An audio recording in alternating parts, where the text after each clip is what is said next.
Rosh Chodesh. It was the beginning of a new month on the calendar of the people of Israel, what is popularly called Chodesh Av, the month of Av. And there are a lot of customs, both ancient customs and somewhat recently innovated customs surrounding this time period from the beginning of this month until what is called Tisha B'Av, the fast of the fifth month. And these are customs of mourning hardships that have befallen the people of Israel since ancient times. In the Ashkenazi Jewish world, in the religious Jewish world of Ashkenazi Jews, they already began observing acts of mourning since the 17th of the month called Tamuz, which constitutes a 3-week period from that last fast that we had. I think at this point it's about a week and a half ago, until the 9th of this Hebrew month, so 9 days from now. It totals 3 weeks. So that is called the 3 weeks. In Jewish context, we'll hear references to the 3 weeks. That's what it's referring to. It's referring to the time period from the fast of the month of Tammuz, the 4th month in biblical terminology, until the fast of the 5th month, Tisha B'Av. That is a 3-week period, and we are going to call that mainstream orthodoxy because Ashkenazi Jews outside the land of Israel are the mainstream orthodoxy. That does not mean they are the only orthodoxy, and they themselves typically recognize that. So typically, even though they are the mainstream, if they are a regular educated Ashkenazi Jew, they will normally recognize that they are not the exclusive torchbearers of the tradition of Israel. We call them mainstream because they're by far the majority outside the land of Israel. So we don't use mainstream here in the sense of the only legitimate, nor are we using orthodox, mainstream orthodox in the sense of the exclusively legitimate. Sounds good. Mainstream Orthodox Ashkenazi practice, the mourning customs of the 3 weeks, 17th of Tammuz through the 9th of Av, intensify in 4 stages. No weddings or engagement parties with music, no haircuts or shaving, omit the Shekianu blessing, no new clothes or seasonal fruits, no listening to music or hosting festive meals. Was that the first of 4 steps, those items, or was that? Yes, sir. Yes, sir. Mm-hmm. Those 4 items are just for the Stage 1. First of the 4 stages. All right, Okay. Heather, Toshala. So from Rosh Chodesh Av, week before. That means the new month since yesterday. Through the week before Tisha B'Av, the 9 days. All of the previous plus, no eating meat or drinking wine, even on Rosh Chodesh Av itself. No laundering or wearing freshly laundered garments. No home improvements, painting, planting, or swimming. No bathing for pleasure. Hannah. Further, Shavua Shachal Bo, week in which Tisha B'Av falls. Further restriction on personal grooming, example given, permitting nail trimming until now only. A strict ban on haircuts, shaving, bathing for pleasure, and laundry. Okay. There. Is that me? Yes. All right. And then on the day of the fast itself.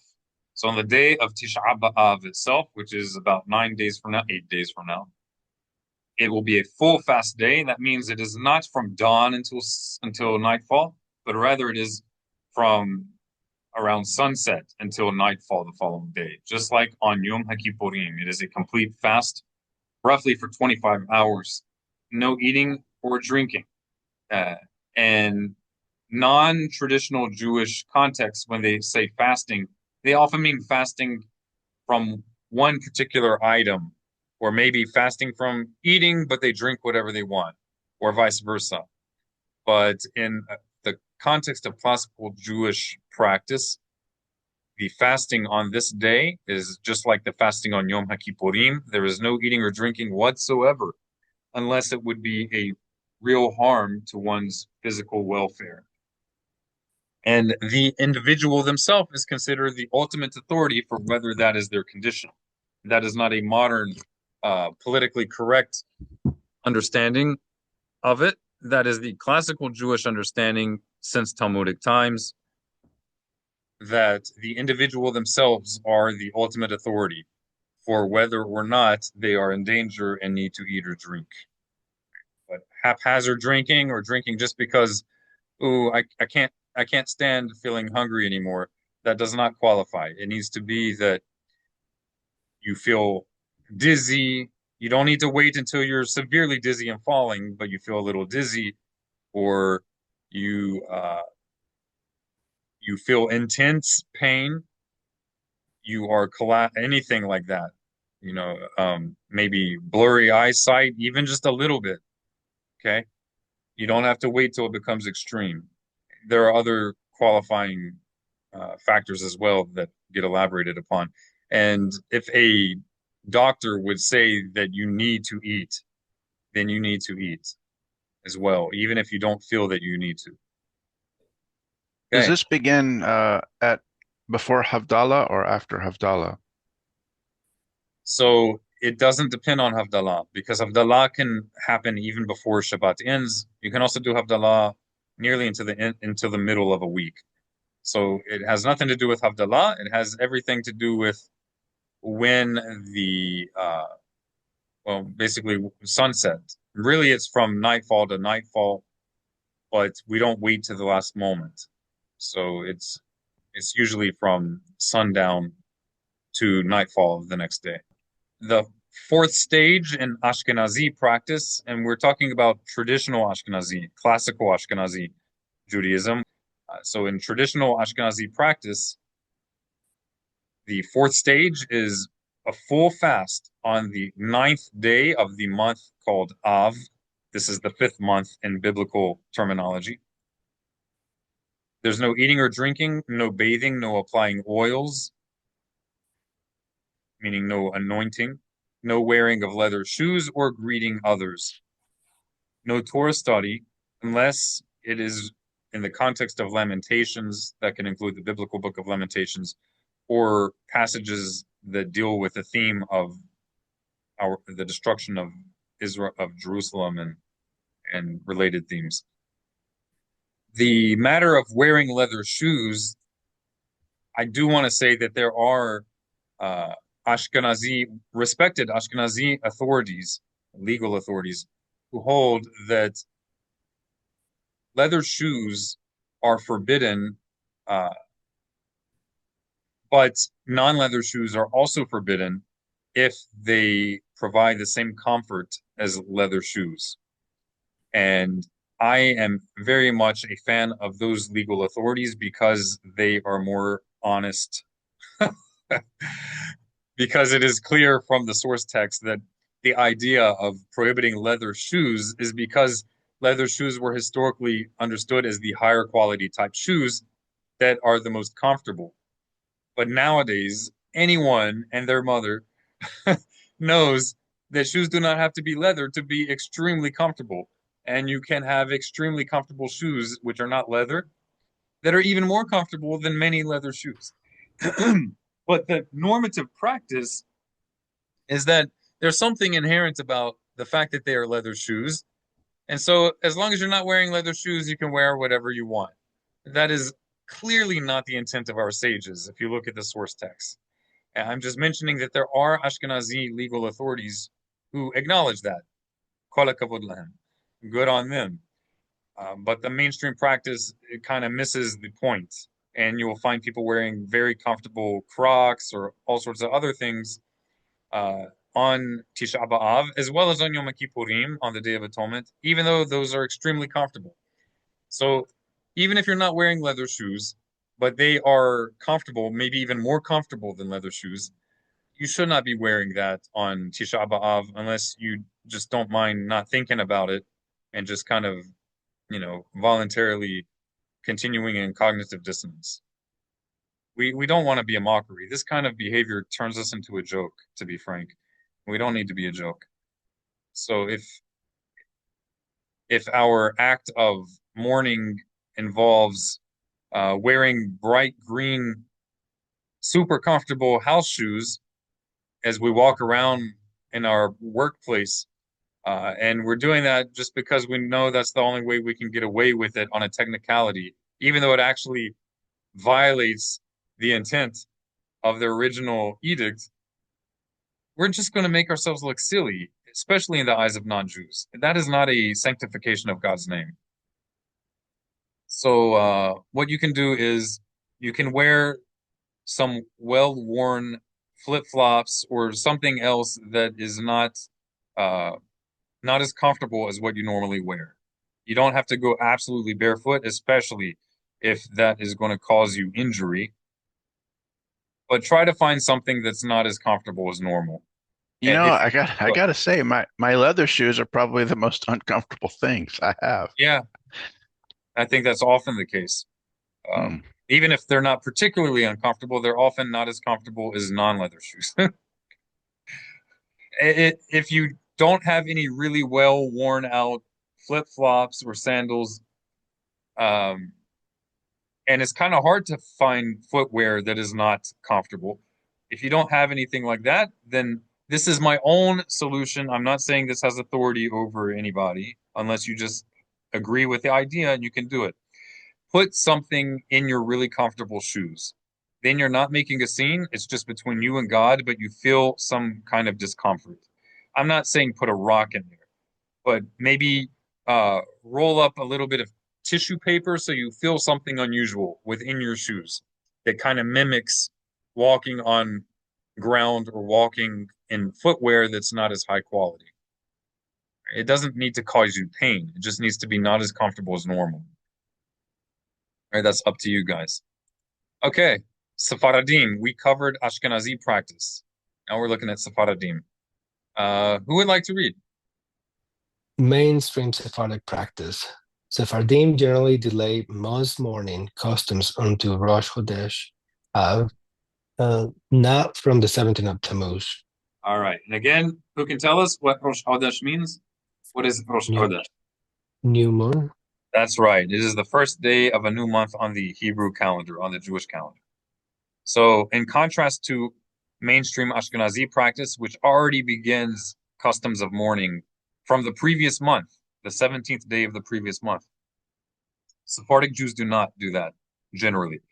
They typically don't do any such customs until the beginning of the month of Av, the same month that Tisha B'Av falls on. Right? Who's next? Again, we're continuing with Sephardim now. We're not talking about mainstream Ashkenazi practice. We're talking about serious religious Sephardic Jews, traditional Orthodox Sephardic Jews. Go ahead. Ani haba'a. Weddings and engagements. No weddings or music at engagement celebrations from Rosh Chodesh Av through Tisha B'Av. Engagement meetings without music remain permitted. And by music, they mean with instruments. They don't have any issue with singing a cappella.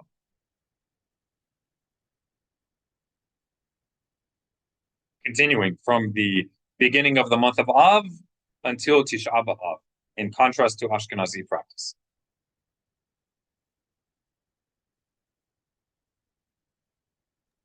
Haircuts and shaving permitted until the week of Tisha B'Av, prohibited only during that week. All right, that means from the beginning of the month of Av, which started yesterday, Sephardic Jews, non-Ashkenazi Jews generally, will still have no problem with getting haircuts or shaving, even once they are in the month of Av, even once they're in the same month as Tisha B'Av. They do not prohibit shaving or haircuts until the actual week that Tisha B'Av falls on. So, if Tisha B'Av falls on a Monday, then that week of this sort of prohibition of shaving and haircuts would only be 2 days. It would be Sunday and Monday. If Tisha B'Av falls on a Sunday, then it would only be the day of Tisha B'Av itself. You guys follow? Any questions up to this point?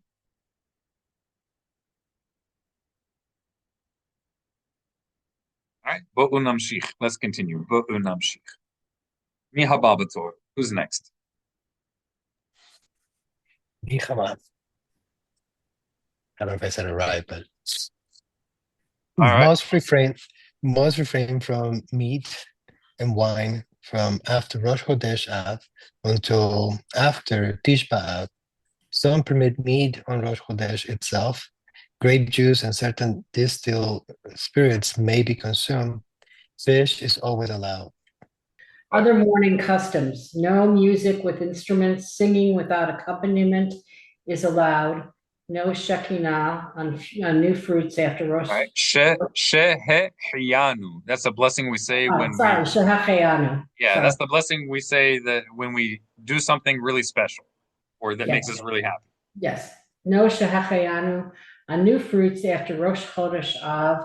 Home improvement and laundering restrictions mirror the 9 days, but only during the 9 days proper. Right. So again, as we mentioned earlier, in contrast to mainstream Ashkenazi practice, most Sephardim do not have these prohibitions until the beginning of the month of Av itself. So it's a total of maximum 9 days of these sorts of prohibitions. Whereas with Ashkenazim, you already have a number of significant restrictions for a total of 3 weeks. That's a lot more than just 9 days. And these are some of the differences that make differences between different types of traditional religious Jews. And these are not differences with regard to how we keep the Torah itself. These are differences in how we, as communities, express essentially the same values. Right? I was about to ask you if there was a difference in the Yemenite. So there we go. Question on the musical accompaniment. Does that refer just to instruments or to listening to recorded music? Excellent question. You will have some variance with that, but in the strictly religious Jewish world, they're not going to make a difference. If they're instruments, even if it's recorded, they won't be listening to it. A cappella, they will listen to it if it's just voices. And again, we are talking about how these communities are observing it. We are not talking about what is technically required from the sages of ancient Israel. There is a distinction. But even though there's a distinction, the words of the sages of ancient Israel that we find in the Talmud and certainly inspired all of these customs, even though they did not state it that it must be done in these specific ways. These are just the ways that it's developed in the different Jewish communities of the exiles, of the diaspora. All right. B'chavod. Go right ahead. With honor. Classical Yemenite practice, closest to plain reading of the words of Hazal, the sages. All right. So for those who not sure what Hazal means, Hazal is a Hebrew acronym that refers to the ancient sages, the ancient teachers of the people of Israel, specifically from the Mishnaic and Talmudic era. Hazal is an acronym for Hachamenu Zichronam Livracha. Our wise men, our sages, their memory be for a blessing. Meat and wine, no communal abstention throughout the 9 days. We could just say abstaining. Go ahead.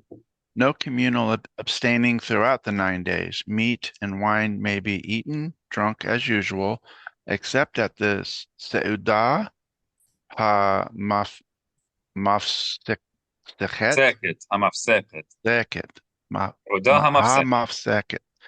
final pre-fast meal per the Mishnah. So it sounds like the most lenient. That's right. Although it's not lenient. It's not. It's actual, right? Yeah, it's not lenient with the words of our sages. It's lenient relative to the customs that developed in other communities. And in some ways, it's much more strict because they traditionally observed some restrictions that are explicit in the words of our sages as a consequence of the destruction of the temple. Certain observances that our sages instituted for the entire year. There are practices that our sages instituted to be done or abstained from all the time, which no communities other than the Yemenite community continued to observe into modern times. Maybe some other communities did, but if they did, they are such a small minority that almost nobody knows about them. Or maybe some of them continue to do some of these things that Yemenites also do all year long, but they stopped doing it up into modern times. Maybe they were doing it until 100 years ago. That's often a lot of changes started happening even just 200 years ago. I'm not an expert in that topic, but while they may seem very quote unquote lenient relative to other communities during this specific time period, but with regard to other things throughout the entire year, they are more, I don't even know if we say strict, because other communities don't observe those other things at all, generally speaking. Certain customs done in mourning of the temple for the entire year, but that's a different topic. Right. Continuing. Haircuts and shaving generally follow the Sephardic norm, permitted until the week of Tisha B'Av, then prohibited only that week. All right. So if that week, if the days before Tisha B'Av in that particular week of Tisha B'Av is only one day, then it would only be one day of that restriction. If Tisha B'Av is the first day of that week, then it would only be forbidden that one day of Tisha B'Av instead of a full 9 days or 3 weeks. Custom aligns more closely with general Sephardic practice. Weddings avoided from Rosh Chodesh Av, that's the beginning of the month of Av. Instrumental music prohibited during the 9 days.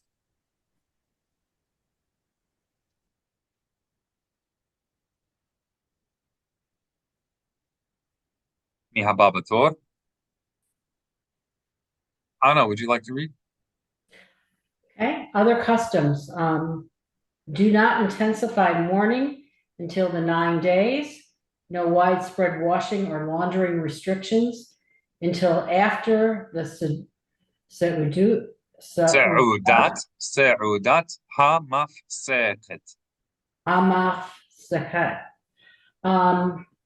which is, that's the meal. That's right. It's that last meal right before the fast. The last meal right before the fast of Tisha B'Av begins. Does anybody have any questions about this before we move on?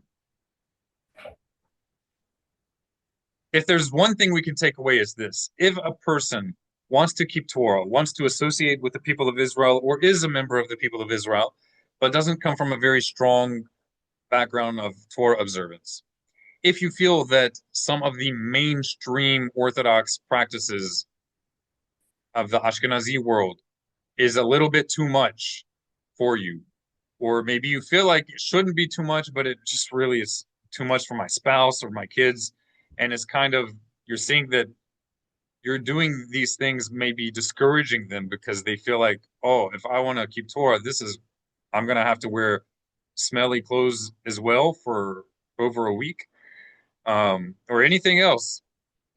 If you feel like maybe that's too much, one should not feel like they are not keeping Torah because some of these things may be a little difficult for them.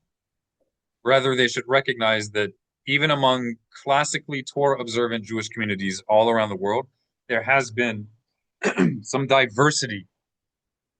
And as we're going to see, the words of our ancient sages themselves are much more limited in scope than the popular practice in the Ashkenazi Orthodox world.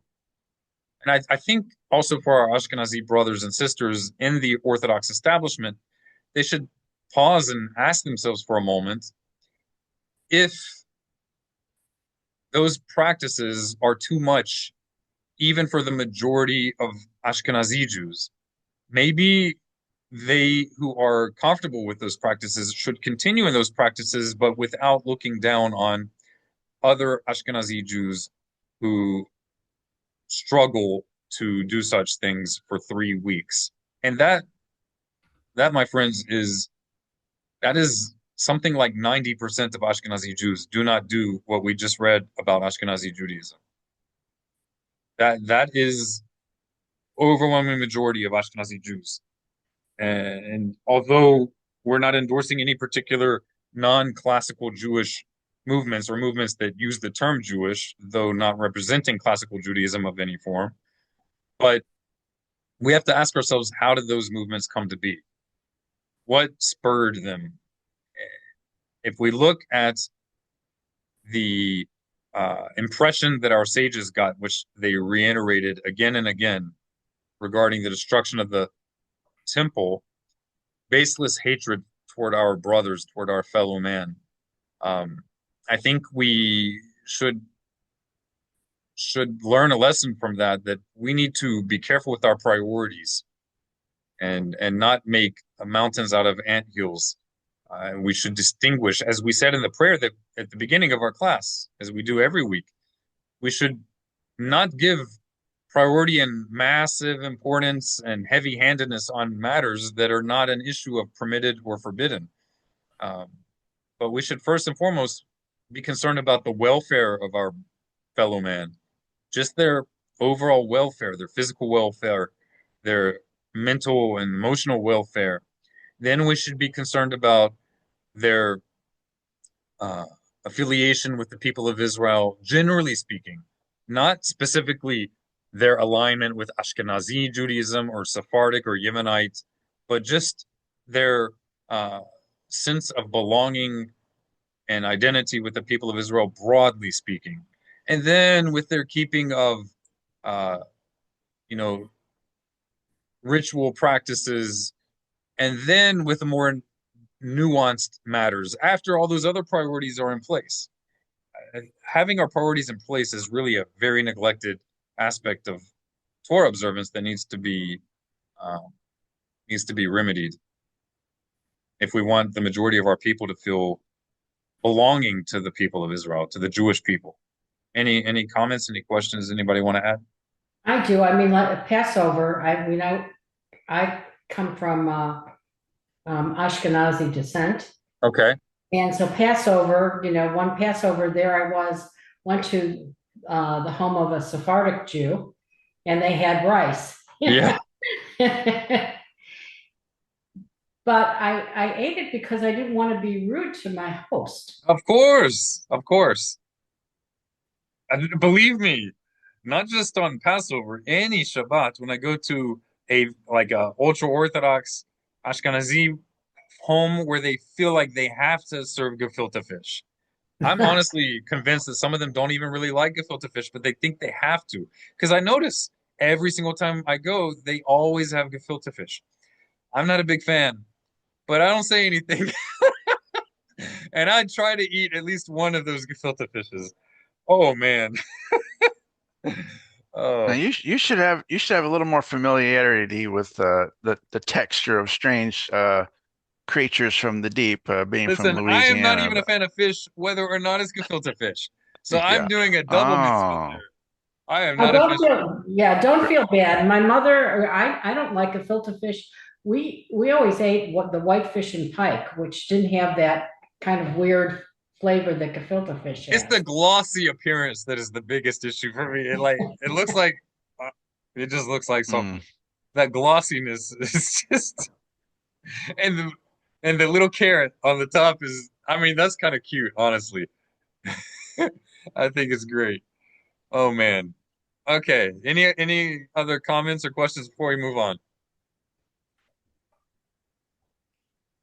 All right. In that case, I'd like us to look at the halacha regarding the month of Av, the beginning of this month on the Hebrew calendar, which began yesterday, until the 9th of Av, as it appears in the Mishneh Torah, the only complete code of Jewish law from the words of our sages.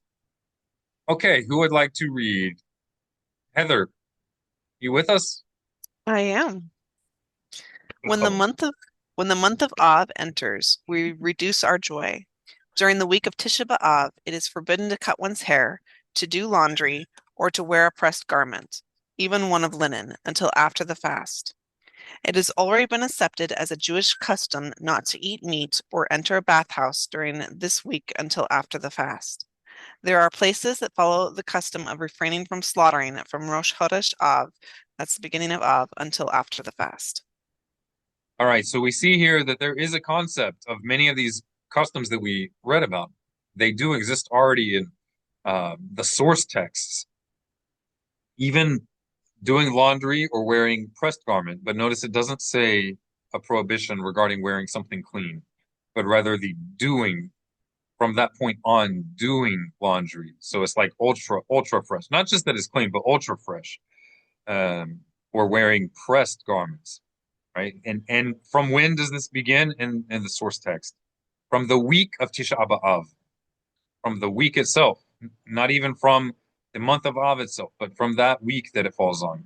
From the month of Av itself, it kind of leaves it vague. We reduce our joy, but it doesn't go into detail how. Some people say that we reduce it in the ways that are mentioned a few chapters before, not in this context. And it could be. That's debatable, and it has been debated in classical Jewish, what do you call it, responsa literature. On the laundry aspect, I'm assuming back then people had less outfits, and today we have closets full of clothing. They were also used to much stronger smells than we are today, so it wasn't as big of a deal as it would be today to not be wearing fresh garments. That's just a fact. People were not as clean as we are today. Yeah.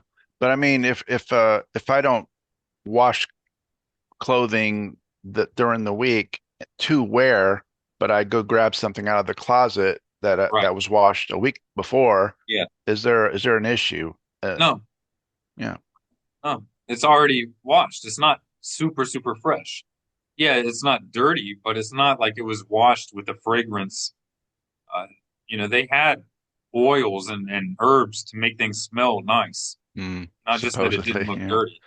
And, oh, they did. Absolutely, they did. Well, I meant supposedly it worked. I mean, body odors, when you throw oil, good nice oils on them, doesn't necessarily help a whole lot, but yeah, it's something. It would be noticeable when it is freshly laundered, and that's the point here. Together with like ointments. So when it says not to eat meat, yes, does that mean like chicken is considered meat as well? Yes, chicken is a meat. A lot of people say chicken is not a meat.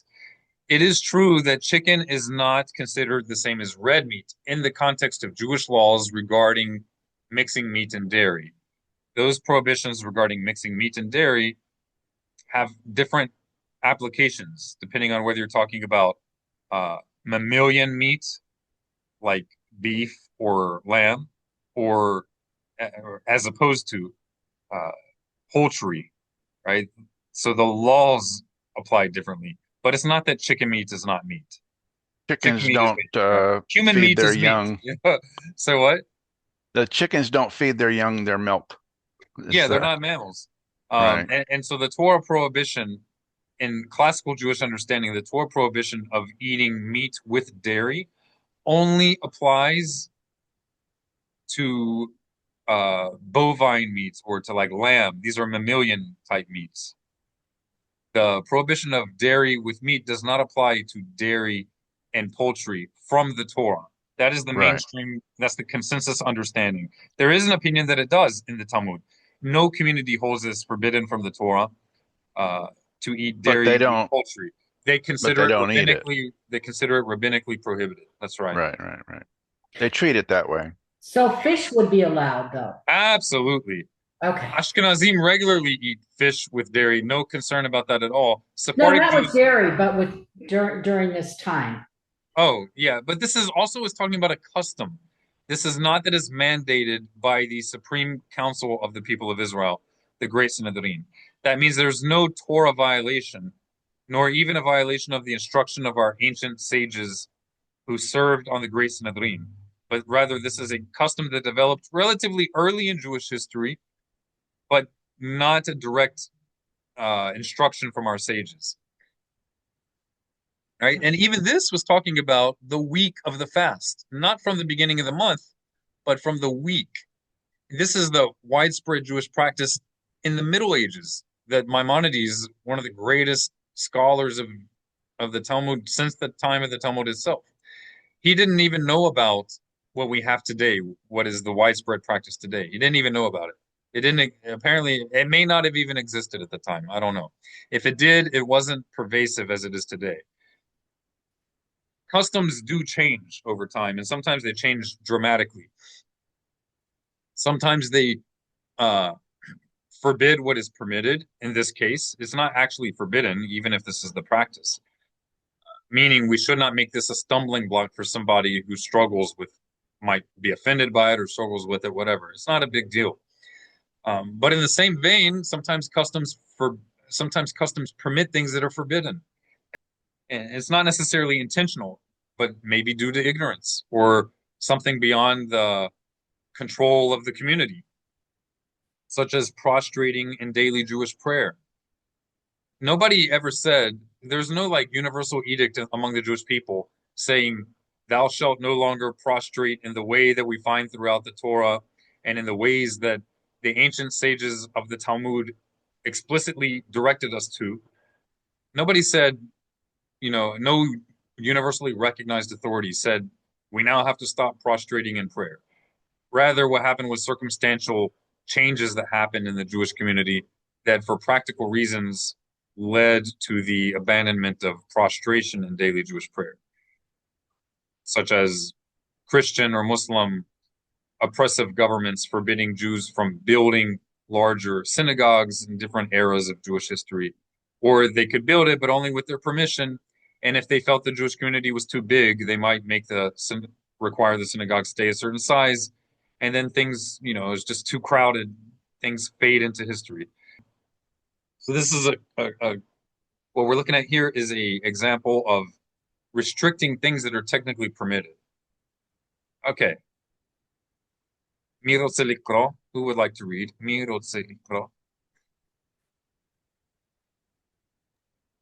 haba. All the restrictions of Tish B'Av apply at night as well as during the day. One may not eat after sunset of the previous day. It is forbidden to eat between sunset and the appearance of the stars, as on Yom Kippur or Yom Kippur. One should not eat meat or drink wine at the meal before the fast. One may, however, drink grape juice that has not been left to ferment for 3 days. One may eat salted meat that was slaughtered more than 3 days previously, and one should not eat 2 cooked dishes. So we see that mi'qar hadin, from on a fundamental level, in the original restriction from our sages, that is the only restrictions that are truly from a religious perspective, right? That are only binding, that are binding on all of the people of Israel from a Talmudic perspective, Talmudic Judaism, right? The only restriction on meat is in that last meal. It's not even the whole day of the day before Tisha B'Av. The restriction is only on that last meal. it's so far from what it became now. And even meat itself is not completely forbidden on that last meal, but rather only on relatively freshly slaughtered meat. If it's salted meat or some kind of preserved meat, it's not even forbidden on that final meal. The main thing is it shouldn't be something really festive and special. Okay? A lot of people nowadays will eat like egg dipped in ashes. It doesn't say that here for the average person. And people wonder why so many Jews feel estranged and alienated from Torah Judaism. It's because we're trying to throw on them the burdens of the greatest stringencies of the most aesthetic of religious personal piety that was the personal practice of individuals, and we're trying to throw that on the entire people when it was never meant to be that way. This is the Mishneh Torah. It is one of the 3 pillars of the Shulchan Aruch, which people supposedly all follow and respect. When does what we just read apply? When one ate this meal in the afternoon on the day preceding Tisha B'Av. Jewish days, in Jewish law, days do not begin the way that they do in the secular calendar. So the day preceding Tisha B'Av would be like if right now is Sunday and it's the afternoon, Sunday afternoon. That is the day before the next day, which would begin at nightfall, right? So it's not talking about 24 hours later or 24 hours before. So the day before, the day preceding Tisha B'Av, from a Western perspective, is the same day. That needs to be clear to everybody. It's the same day, but a different part of the same day from a Western perspective. So during the daylight hours of what's going to begin at nightfall. Right. So let's say if, this is a hypothetical, if Tisha B'Av this year begins on the second day of the week, okay? And right now it's Sunday. It's Sunday afternoon, right? So if Tisha B'Av begins on the second day of the week, from a Jewish perspective, from a halachic, from the perspective of Jewish law, the next day of the week is tonight. So when it says the afternoon of the preceding day, it's talking about right now, and the next day is tonight. Well, that's why it's important to pause and explain that, because the average Joe would not understand that. Jewish days go from nightfall to nightfall. It's not from midnight to midnight. And in this year's case, we're looking at this is happening on the Shabbat during the day. Saturday night is when Tisha B'Av starts. That's right. Right. Let's go back and I want to have you read this and then through here now in a continual flow, now that people understand the flow of the days. All the restrictions of Tisha B'Av apply at night as well as during the day. One may not eat after sunset of the previous day. It is forbidden to eat between sunset and the appearance of the stars, as on Yom Kippur. One should not eat meat or drink wine at the meal before the fast. One may, however, drink grape juice that has not been left to ferment for 3 days. One may eat salted meat that was slaughtered more than 3 days previously. One should not eat 2 cooked dishes, which I believe means a very simple meal. One cooked dish, or one cooked dish, I think is what we're talking about, not several items. When does the above apply? When one ate this meal in the afternoon of the day preceding the Tisha B'Av. If, however, one eats a meal before noon, although this is the last meal one eats before the fast, one may eat all that one desires. When the day before Tisha B'Av falls on the Sabbath, one may eat and drink to the full extent of one's needs, and one may serve even a meal resembling Solomon's feast at one's table. All right, so don't worry about it this year. It's Shabbat. Yes. Similarly, when Tisha B'Av falls on the Sabbath, one need not withhold anything at all. Okay, now we're going to get into where some of the more extreme customs originate from, and you will note the distinction, whereas the source text refers to these practices being the practice of unique individuals. Nowadays, they're thrown onto the average Joe, and if you don't do them, you're viewed as somehow less serious. But we will see here that that is not the historical Jewish perspective. That is a warping of classical Judaism. Who would like to read? Ani haba'a. Oh.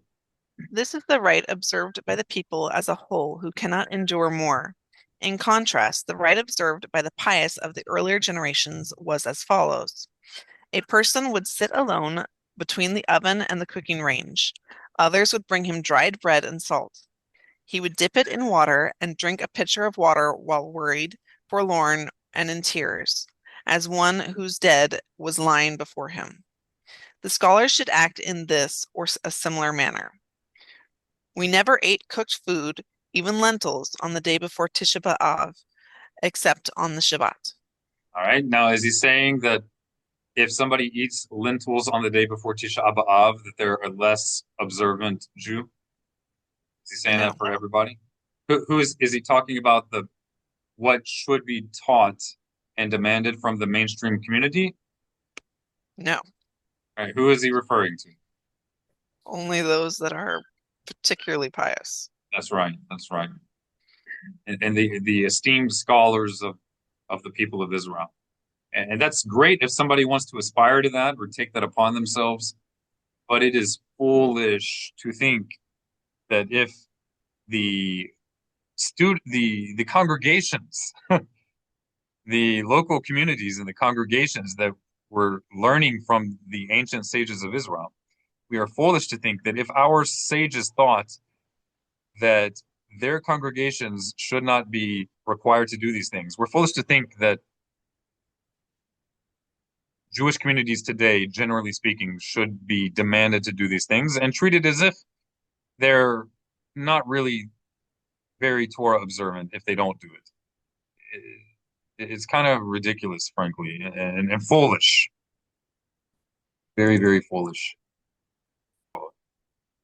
Pregnant women and those who are nursing must complete their fasts on Tisha B'Av. On this day, it is forbidden to wash in either hot or cold water. It is even forbidden to place one's finger in water. Similarly, anointing oneself for the sake of pleasure, wearing shoes, and sexual relations are forbidden, as on Yom Kippur. Can you scroll? Sure. In places where it is customary to do work, one may work. In places where it is not customary to work, one should not. Torah scholars everywhere should remain idle on this day. Our sages said, whoever performs work on this day will never see a sign of blessing forever. All right. Any questions about this? How does this apply to like ritual washing before prayer? Excellent. So I have not gone through all of the different commentaries on the Rambam on Maimonides, but from what I've seen and heard, it seems to be that many believe he's saying even in a ritual context, but there are those who say he doesn't mean even in a ritual context. Although I haven't read the writings of the Rambam's son, Rabbeinu Avraham ben Rambam, although I haven't read his writings in the original Judeo-Arabic, I have read Hebrew translations of them, and it seems that, well, he says quite clearly that his father understood this even in the ritual sense. So Rambam didn't say that explicitly here, but I'm going to go with how his son understood his father. Maybe he was wrong because I don't know how much access he might have assumed his father held this way because of his own understanding of the text. I don't know, but that was even the opinion of the son of Maimonides, that he meant even in a ritual washing, like before prayer, that you should not even dip a finger in water. And he disagreed with it. The son of the Rambam disagreed with it, and he held that his father would have agreed with him. And this is making me remember that it seems in his wording that at the time that he was writing it, he no longer had access to speak with his father. Because he held that if his father had heard these things, which doesn't necessarily mean it's the case, but that's what he wrote. That is, if his father had heard his argument in favor of still washing your hands for ritual purposes, his father would have agreed. And certainly, if you get something foul on your hands, you should wash your hands. Absolutely. You're not permitted to pray if you have, God forbid, like feces or you touched something that's really, really unsanitary for your health. You need to wash your hands. No question about it. No question about it. The mainstream practice nowadays is that you do wash your hands for ritual purposes. So they actually agree with the son of the Rambam on that. That's the mainstream practice among Ashkenazim and among Sephardim. If you have any concern regarding sanitation, please wash your hands. Just don't do more than necessary. But this also referring only to the day of Absolutely. Tisha B'Av. That's right. Very not the important. entire 9 days, right? It sounds like it's Correct. only that one day. That's right. It's very important not to lose sight of that. Thank you very much for mentioning that. Also about shoes, the source texts say don't wear shoes. Right? It's going to give a leniency for it, but the leniency is still not what people do today.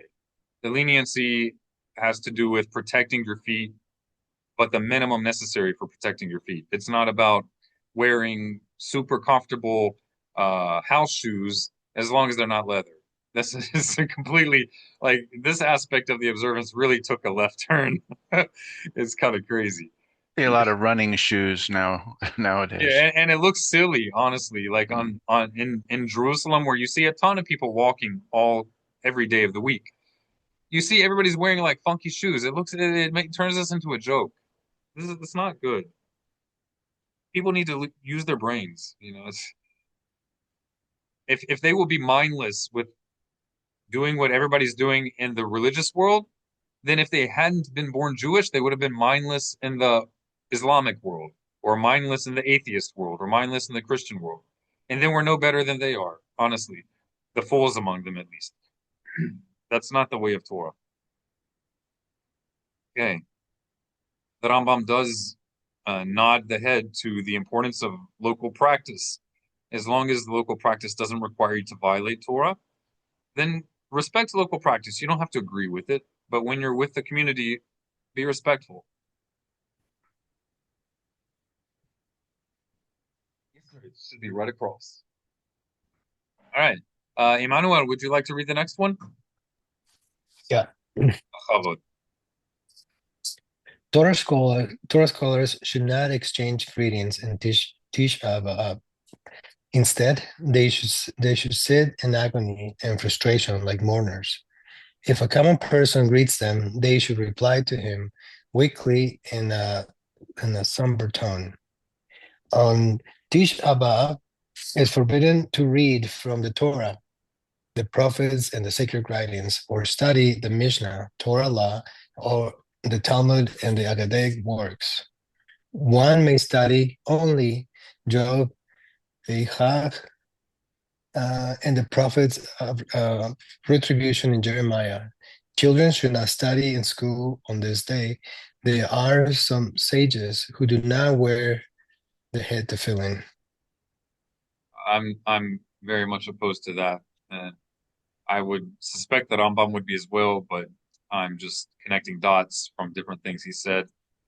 But he acknowledged it because some pretty prominent people in his time were doing it, so he had to acknowledge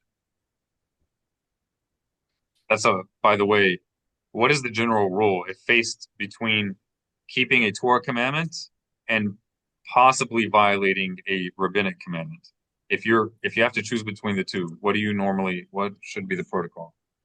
Stringent for Torah. Right. Now, okay, that's if you're put between a rock and a hard place and you have to choose. If I do this rabbinic practice, in this particular scenario, it's going to require me to violate Torah. You're supposed to choose Torah, right? That's between rabbinic law and Torah law. Now here's the question. Between Torah law and a non-rabbinic local custom or a personal practice, what are you supposed to do? Torah law or the personal practice? Torah law. God has the ultimate power. That's right. This really shouldn't even be a question. Okay. Hannah, would you like to read? After the temple was destroyed, the sages of that generation ordained that one should never build a building whose walls are decorated with ornate designs like the palaces of kings. Instead, one should cover the walls of one's home with mortar and paint over them with lime, leaving a space 1 cubit square opposite the doorway that is unpainted. If, however, a person buys a dwelling whose walls have been decorated, it may remain as is. He is not obligated to scrape the designs from the walls. Right. Now, this is actually widely practiced in the religious world in Israel, leaving a cubit by cubit area opposite the entrance, which is unfinished. You can see that commonly there. I don't know if I've ever seen it in the United States. There are a lot of people, though, in the religious Jewish world in the United States that, um, even if, let's say they bought a house, as it says clearly here, if you bought a house and you don't have that place left there from the previous owner unfinished, you don't have to scrape it off. You can leave the decorations or whatever. So a lot of people, even in the U.S., in the religious Jewish world, if they buy a house and the place isn't there, they don't scrape it off. But what they will often do is like put a picture, a painting there or something that reminds them of Jerusalem, or that verse in Hebrew letters in like a metallic Hebrew letters is really pretty. It's not a painting. It's like a, I don't know how you say it. It's like a fixture, an artistic fixture of the Hebrew letters in a pretty way that says, "If I should forget you, O Jerusalem, let my right hand forget its skill."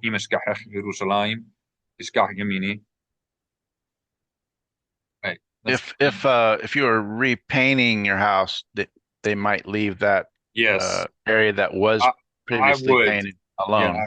I Yeah. would. But I don't know how common that is. I've not noticed it in the U.S. In Israel, definitely you see it.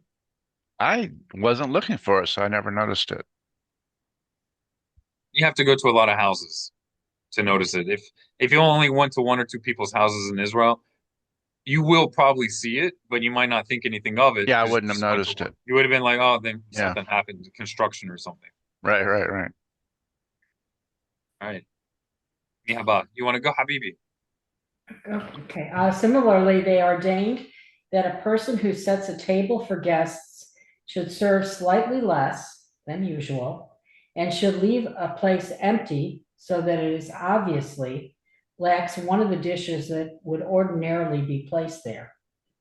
When a woman has a set of jewelry made for her, she should refrain from having one of the pieces appropriate for the set made so that her jewelry is not perfect. Similarly, when a groom marries, he should place ashes on his forehead on the place where one wears tefillin.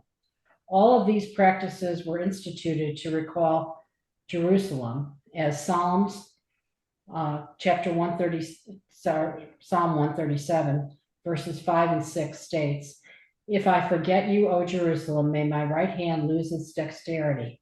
Let my tongue cleave to my palate, if I do not remember you, if I do not recall Jerusalem during my greatest joy." Beautiful. Hmm. Yeah, the Jews of Yemen are the only sizable community that I'm aware of that kept many of these practices. Possibly all of them. I'm not sure if they did the jewelry thing or not, which I should be able to find out because they were renowned for their jewelers, their designers of jewelry, especially silver filigree designs. Filigree, is that how you say filigree? Any questions so far? All right. Similarly, they ordain that one should not play melodies with any sort of musical instrument. It is forbidden to celebrate with such instruments or to listen to them being played as an expression of mourning for the destruction. Even songs without musical accompaniment that are recited over wine are forbidden, as Isaiah 24:9 states, "Do not drink wine with song." It has, however, been accepted custom among the entire Jewish people to recite words of praise, songs of thanksgiving, and the like to God over wine. And now this is the source for that practice of abstaining from music. However, as we see in its original context, it was for the entire year, as these other things as well, for the entire year. And the Jews of Yemen observed this in modified ways. They observed it throughout the entire year. I observed it. I don't remember exact which point that I became more lenient about it, but I observed it strictly, I think for nearly 10 years. I do not recommend. I do not recommend not listening to instruments for 10 years. Of course, I heard instruments if I was like in a place where there are instruments being played, but I wouldn't turn on the radio and listen to instruments being played or anything like that. Mm. I don't think it's healthy. I really do not. there is, and I think this was likely the intent, that what they meant here was secular music, not music for the intent of arousing repentance and humility.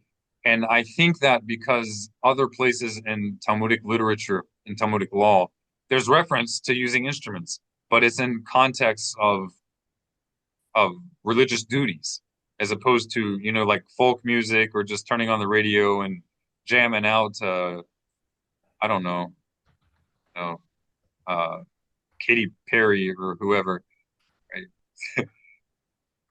I don't listen to space music, so Also, yeah.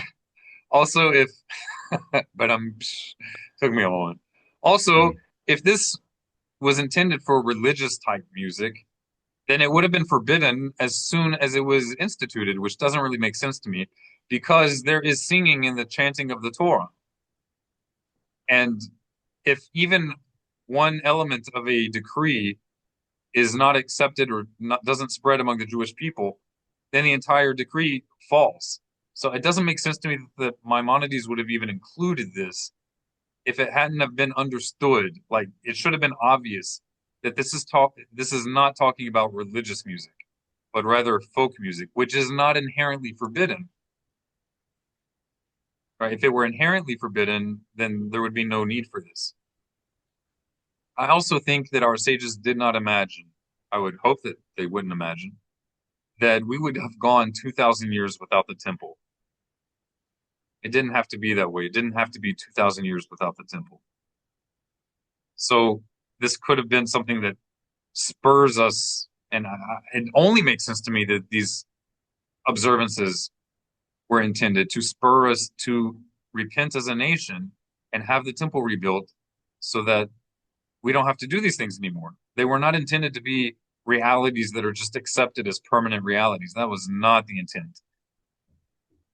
And perhaps the funniest and most glorious irony of it all is that Islam, which is now in dishonest denial of the existence of the ancient temple in Jerusalem, despite their early Islamic literature referring to it copious times, Islam is well known for its prohibition of musical instruments, which, you know, together with their concluding prayer by saying Assalamu alaikum wa rahmatullahi wa barakatuh, Assalamu alaikum wa rahmatullahi wa barakatuh, together with that and many other things that are just uncannily similar to Judaism, is gloriously ironic that one of their most famous observances in the strict Islamic world, that is not listening to instruments, is probably inherited from Jews as an act of mourning for the temple.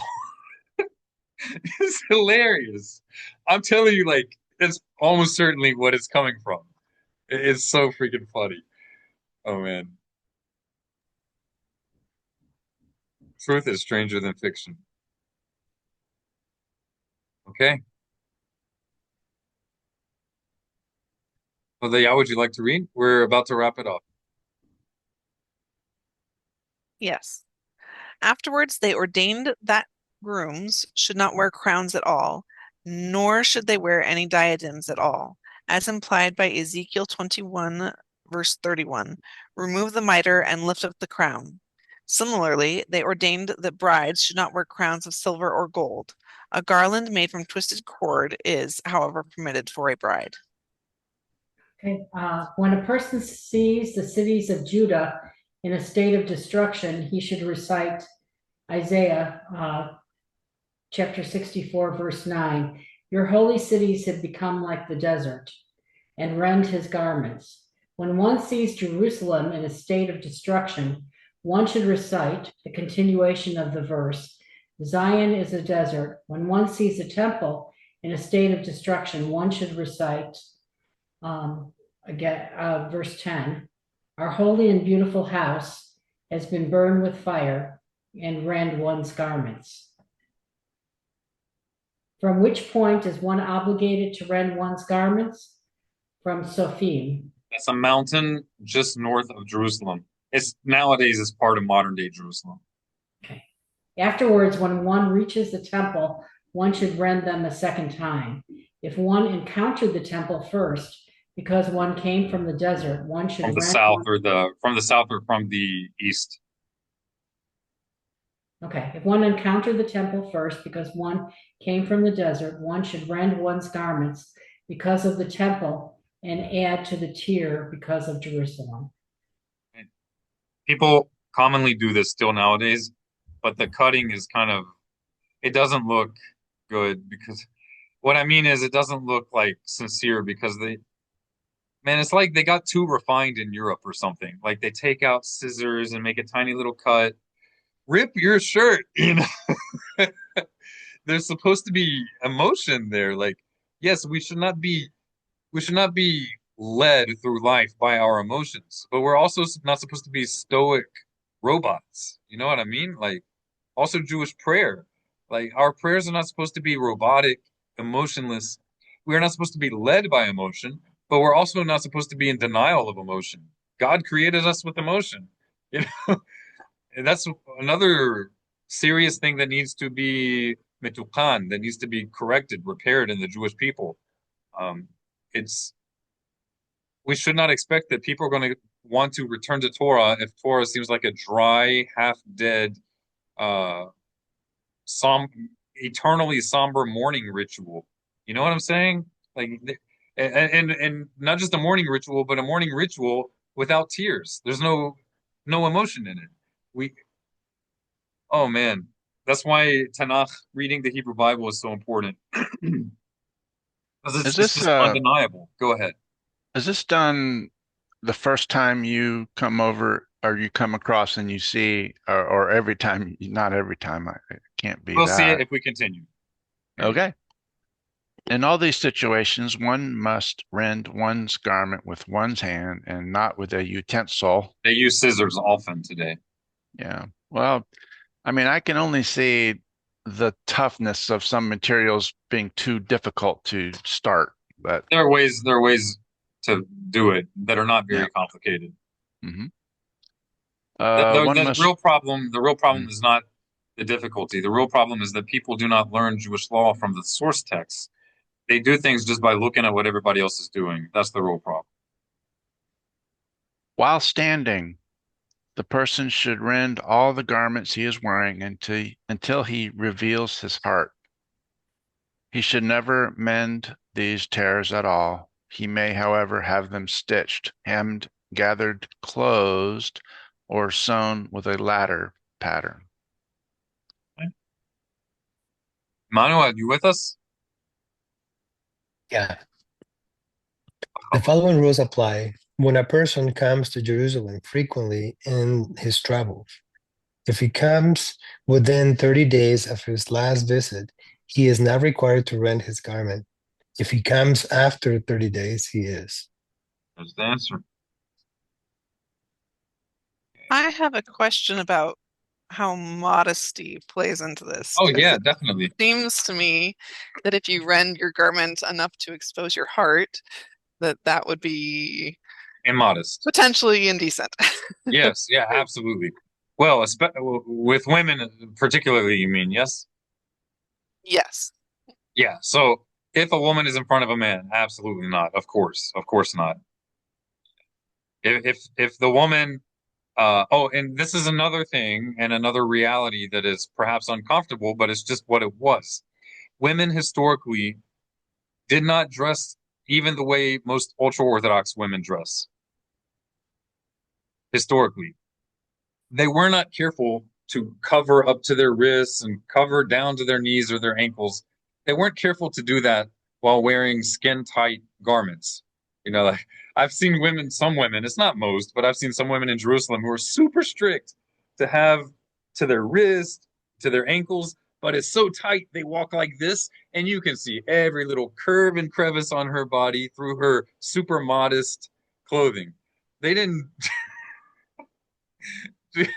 I'm sorry, it's just so funny. Like when you're so tired, it looked like a meme. And there were certain women that I would see frequently on the because I lived in the same neighborhood. It was man, I don't know what they're thinking. But um, women historically dressed more or less the same in public as Jewish scholars would dress. And I say Jewish scholars because for men it wasn't regarded as an obligation to dress that strictly, but for scholars they were expected to dress that strictly. And women, when they were in public marketplace type settings, they would not just cover their hair with like a handkerchief or something, but they had something called a radid, which was a large garment, essentially a talit. It was a talus. It was a cloak. It didn't have to have tzitzit on it, but it could. And it would be worn on top of the head covering, and it would descend down, and it was large. So its purpose wasn't just to cover the hair was already covered. It would descend down and hide the overall form. I know I might make some people upset. I'm not saying you have to do this. I'm just telling you what the reality was. This is also, to be clear, not from Muslim influence. This is in the Mishnah. And there's fairly clear evidence of it in the Torah itself. In the Torah itself. It's not from Islam. Just because other religions and cultures do things doesn't mean it's un-Jewish or forbidden. Sometimes they learn from us, especially in the case of Islam. They took a lot of surface level practices, but then kind of gave it rabies. Sorry for the hyperbole, but I don't know if it's always hyperbole. Anyhow, they would wear over everything a large radid. And when they were in public, they would wrap it around. It says in the Mishnah, in the laws of Shabbat, that the city type Jewish women would wrap it around and their face would be showing. And it doesn't say it's forbidden. Their face was showing. They didn't have to cover their face. And the women of the desert regions, it would be wrapped around and only the eye would show, or two eyes or one eye. They would actually do, there were both practices. Some would show one eye, some would show both eyes, but they would cover their face. It's a fact. It's in the Mishnah, long before Islam. But my point is, you had this outer garment. This wasn't the regular garment of her clothing. This was an outer garment that covered everything. So if a woman dressed in this sort of attire could rip all the way to her heart and still be completely modest walking around in front of everybody. The question arises when we've abandoned the historical practice. That's just what it is. Right? I'm not going to say that a woman is a sinner if she doesn't do it. And maybe it doesn't say you have to do it right then and there. You could wait till, I don't know, you find a more private place and then do it. But yeah, unless you're wearing like a shawl, and some women do this till today, in Jerusalem and also outside of Jerusalem, even if they're not wearing the radid, but they will wear like a type of poncho type thing, and it doesn't have to be thick. It doesn't have to be hot and uncomfortable. There are plenty of thin fabrics that can make a person more modest without it being hot. So a woman today could still do it, and if she's wearing, she has her, like what you're wearing in your profile picture. It could be thinner than that even. But some of these have like a hole, like a poncho, so you don't have to have it wrapped. It just rests on the shoulders permanently until you take it off. And you can put your hands up underneath it and rip. Nobody's going to know unless you do like a Marilyn Monroe type pose over a windy, what do you call it? I don't know the words. The great thing. Yeah, Colbert. Is that a word? Colbert? Street great. Yeah, okay. Yeah. Anyway, there's a way to do it. Yes, sir. So, in mourning a loved one, you might also tear your clothes. Correct. And some people have torn their clothes and they would wear that shirt on a year later. Yeah. Could you also wear the shirt or the clothing when you go back to the city and no law 2 that months says you later? can't. There's no law that says you can't. I mean, it's you know what I'm saying, though. You might just rip it a little more. Mm. But that's not not to be tricky, but to recognize that I'm going to a place I haven't been in a while, Yeah. and I need But to make sure that would be a personal decision, or whoever your local rabbinic authority is. Mm-hmm. It's not expounded upon in the words of our sages. Okay, where did we leave off? Hodeya at Hotzalikto. Would you like to read? Yes. All these commemorative fasts will be nullified in the Messianic era, and indeed, ultimately, they will be transformed into holidays and days of rejoicing and celebration. As Zechariah 8, verse 19 states, "Thus declares the Lord of hosts, the fast of the 4th month, the fast of the 5th month, the fast of the 7th month, and the fast of the 10th month will be times of happiness and celebration, and festivals for the house of Judah, and they shall love truth and peace." Beautiful. That is the end of the laws of fasts in the Mishneh Torah. You can find in the Mishneh Torah, here's the Safaria's main page. You click Halacha, you click Mishneh Torah, scroll down. It is the 3rd book of the 14 books. It is in the next to last section of the book of fasts. And it is in the 5th chapter. That is the last chapter. So it's easy to find these if you want to review. Very easy to find. May it be your will before you, O Eternal, the powerful authority over us, who is merciful toward us in our ignorance, in our folly, in our groping in this world of darkness, by giving us his Torah, his light, his instruction. Thank you for the opportunity to come together to learn your Torah, and for the opportunity and the honor to hear your words, to internalize them, and accept your light into our hearts to be a light for others, a living menorah, a light into all the nations, for the sake of your name and for the good of all mankind. Lama'an shemecha. One Omar, and everybody said,